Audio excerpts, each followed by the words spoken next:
Here we go. We're gonna stuff a burger in a pretzel bun. As you can see, we're gonna wrap the dough completely around the burger.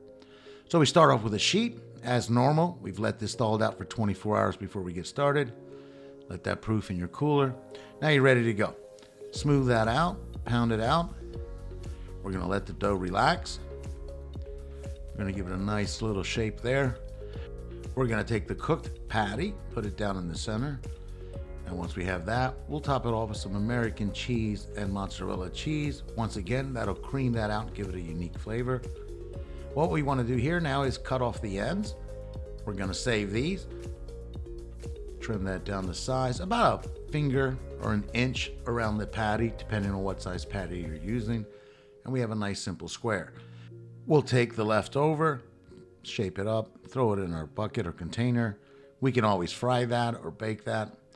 So now that we have the patty down, we're simply going to take the corners and start tucking it over. Kind of think of a stop sign, octagon. Here you go. We grab each corner, fold it over. It starts sticking to the dough to itself, kind of like an electric tape situation. Once you have it wrapped all up, keep coming around the corner. You'll tuck that all in.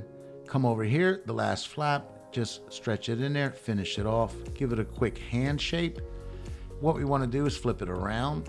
Now that we have all the folding technique on the bottom, we'll let it rest a second. We'll come get our pan. We'll put it on the pan. Once it's on the pan, we're going to cut a little air pocket along the top to let it breathe out.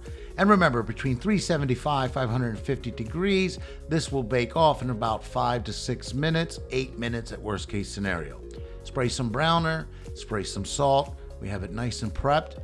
Once we have it ready to go, we'll simply just put it in the oven. And when it comes out, add a little butter right on top. This will bring out the color, give you that shine, that lovely look, and now she's ready to go. The nice thing, because it's unique and it's a fresh bun baked around the patty, you can have interesting plate techniques where you can put it on a rustic plate, top it off with a side sauce, and you're ready to go.